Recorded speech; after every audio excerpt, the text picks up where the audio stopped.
Hi, I'm Chip, and for the last couple of months, I've been indulging myself into the world of Like a Dragon Ishin, the latest entry in the Like a Dragon, formerly Yakuza, series.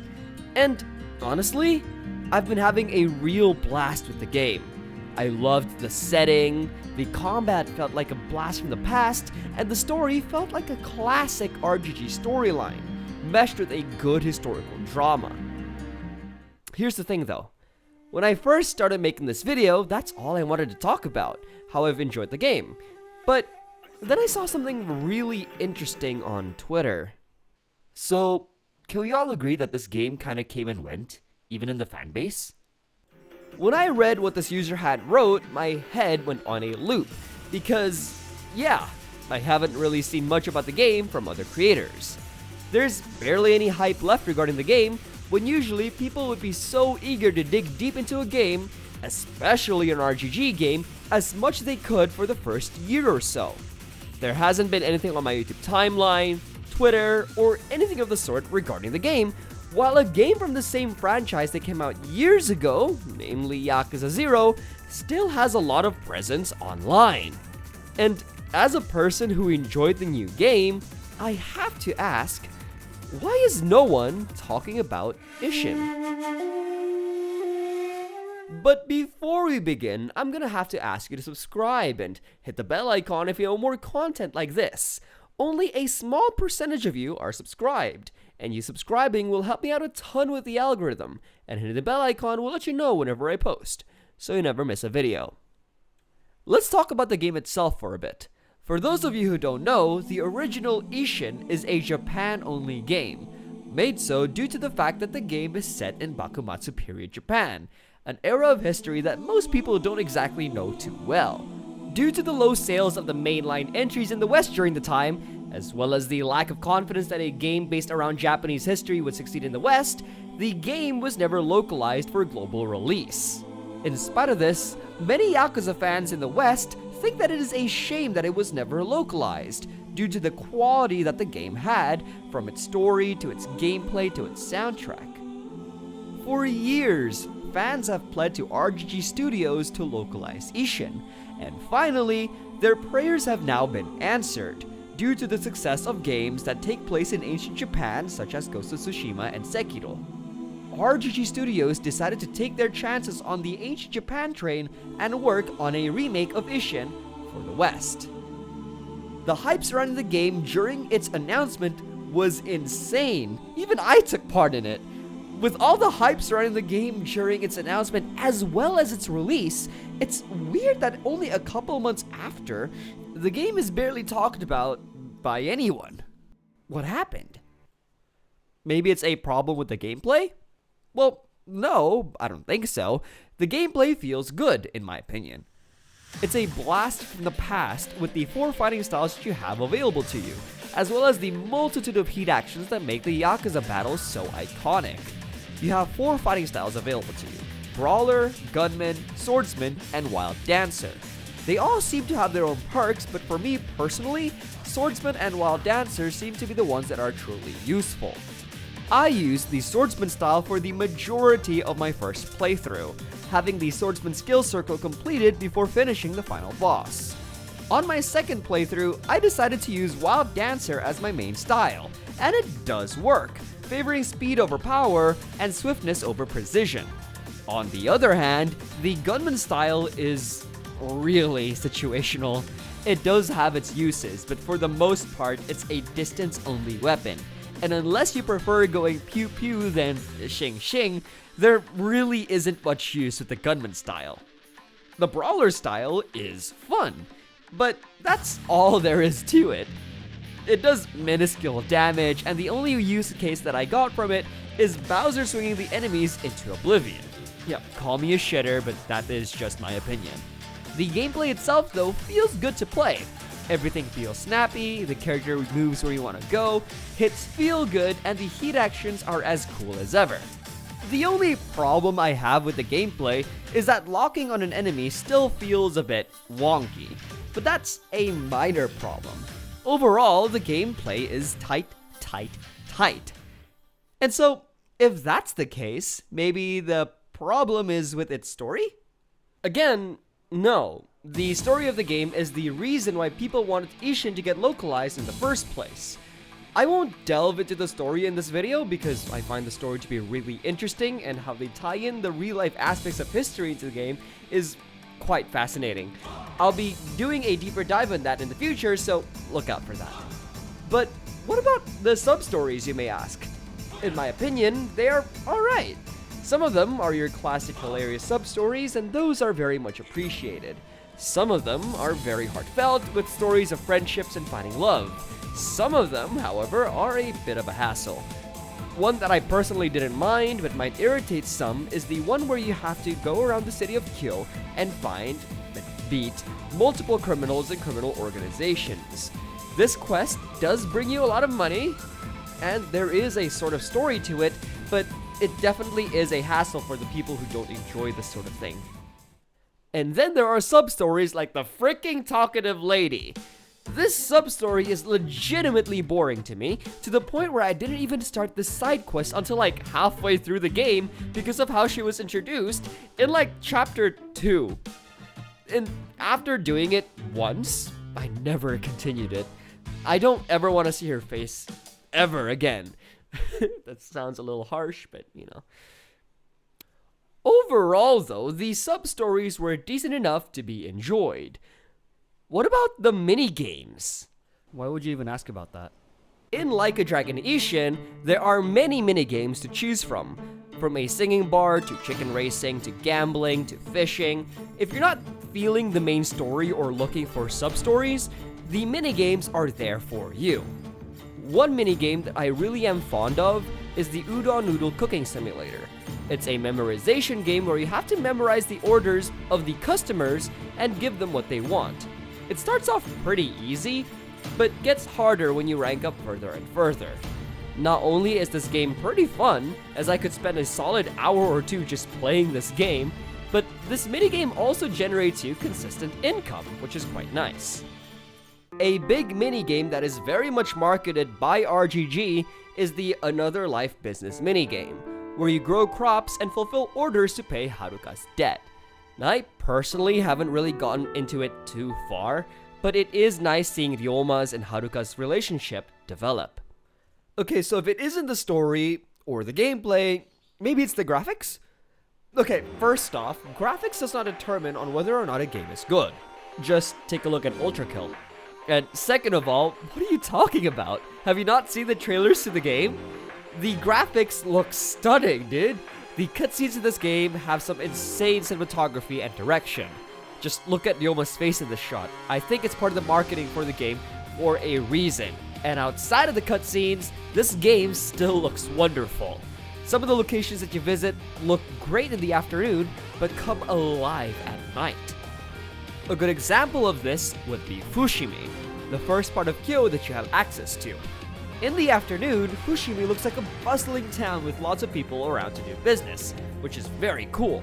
But at night, Fushimi just looks like a place that I'd love to visit in real life, with all the bustling shops and the people greeting each other. The lights and the colors of Fushimi just scream homey. With Ryoma's inn being here, it's quite understandable why. So if it's not the graphics, or the gameplay, or the story, or the minigames, then what could have affected the game's hype? Well, there is one thing. It's the trooper system. The trooper system is a way for you to power up Ryoma by either enhancing his attacks or defense, replenishing his heat, doing special attacks, or healing him. The only problem is that a lot of the really good troopers are locked behind a paywall, even though the game is already priced as a AAA game. To upgrade these troopers, you need specific items. Hey, it's Chip here. I'm editing right now, but I made a mistake. So what I meant to say was that in the game, when you want to use these troopers, you can upgrade them by fusing them together. However, to promote them from one rank to another, or like rarity levels basically, you do need this thing called promotion jewels. And when it comes to the promotion jewels that you can see right here, it is something that you have to pay for. Okay, so you actually don't have to buy it with real money. You can get the promotion jewels at the Shinto priest's virtue store. However, as you can see here, it's extremely expensive. It's 10,000 virtue.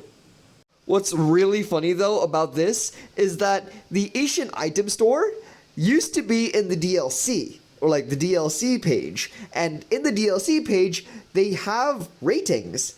And the ratings for this specific bundle, as well as like the item bundles that are not replenishable, these are mostly negative. But even with all the criticisms that this game has gotten over its microtransaction systems, I don't think that this is the main reason for the decline of Ishin's hype. Mainly due to the fact that you don't need to buy these upgrades and extravagant troopers. The troopers that you get in the game is good enough, and there are some collaboration troopers that you can get for free. You even get weapons from the DLC page that are free, one of which is broken as hell. So although I don't condone the almost predatory microtransaction practices that RGG tried to promote here, not having these troopers doesn't make the game unplayable. I think that getting these troopers are just more of a way for you to get your favorite characters that aren't part of the game. Like Kasuga Ichinojo. Okay, I bought the trooper set. I'm sorry, I really wanted Ichiban. So if it isn't anything in the game, what is it? Why is no one talking about Ishin? Honestly, I think it's just a matter of time. Ishin is a very dense game that even after the 60 hours that I've put into the game, I haven't even done some of the sub-stories and activities. Hell, I haven't even put my time and effort into the chicken minigame, even though it looks fun as hell. The RGG games that are talked about a lot right now are still Judgment and Lost Judgment, and that's probably due to the fact that these games are still relatively new, what with new characters, a new storyline, and a new perspective, but old enough that these games have already been explored to its fullest extent. I've seen many mods for the game now, even bringing Leon Kennedy from the Resident Evil series into the game. However, with Like a Dragon Ishin, the community for the game is still in its infancy. Let's be real here. Even though Yakuza 0 is a great game, most people barely played it or even heard about it before the PlayStation Store made it free with PSN. Only after that, the Yakuza series blew up. I think that Ishin just needs a little bit more time before people start delving into the game to its fullest. But I think that there's still another reason for this, and this is regarding the veteran Western community of Yakuza. And it's due to the fact that although the game isn't exactly new, it isn't exactly old either. In comparison to Kiwami and Kiwami 2, Ishin isn't exactly too old, only being released a year before Yakuza 0. So for many veteran players, playing Like a Dragon Ishin is mostly just about playing the localized version of the game that they have loved and played it for all this time. I think Devilian 7, the Jesus of the Yakuza community, says it best. I've always said this since it came out, but it's a very important release to the franchise because fans have wanted it for so long, and it's not an issue of good or bad remake, it's about the game itself. The hype surrounding the game might be gone at the moment, but just because the game isn't being talked about right now, doesn't mean that the game isn't being played. So, to those fans wondering if they should play Ishin or not, just get the game if you're interested. Don't let internet discourse stop you from having a fun time. Ishin is sort of an enigma. It is a game that is lauded to be legendary by its community, yet fell off the face of the planet only a couple months after it was released. But to be quite frank, I don't think that that's a bad thing. People are just probably playing the game on their own time, or just aren't interested in the game anymore. It's a very normal phenomenon. You don't have to talk about a game on the internet for it to be enjoyable. This is the reason why I didn't even post a short about Like a Dragon Ishin, because I was enjoying the game to its fullest extent. So, to those people who are playing Like a Dragon Ishin, I say this. If you're enjoying the game, please continue to do so. I'm in the same camp as you here. Enjoy the game to the fullest extent and don't let anyone talk you out of it. Oh, and to the OP of that tweet, just know that this video isn't targeting you specifically.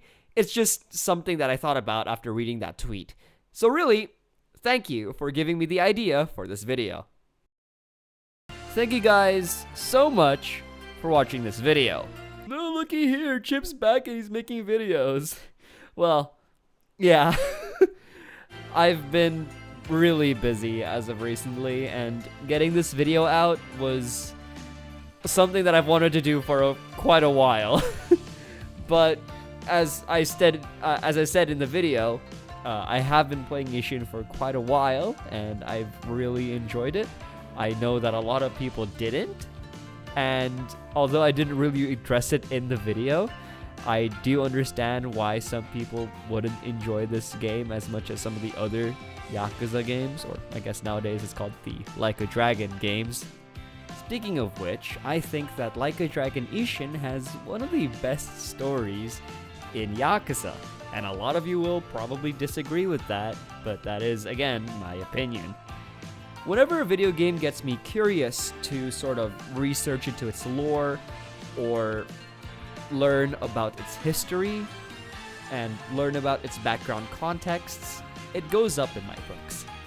This game has made me research into the Bakumatsu period, into the Shinsengumi, into Sakamoto Ryoma as a person, what he did in real life, and like, my personal favorite character in the game, funny enough, is Takechi Hanpeta, and it made me research into his character a lot. And so, maybe you should, I don't know, expect a deeper dive on Ishin somewhere in the future, but not the next video. The next video will be about something else, something I've put a lot of planning into. Anyways, if you do enjoy the video, please do give it a thumbs up. I appreciate every single one. And if you have anything to say about Like a Dragon Ishin, please do leave a comment down below. I would love to hear your thoughts on the game. And of course, I will try my best to reply to every single one. Thank you once again for watching. Remember to stay kind and stay chipper.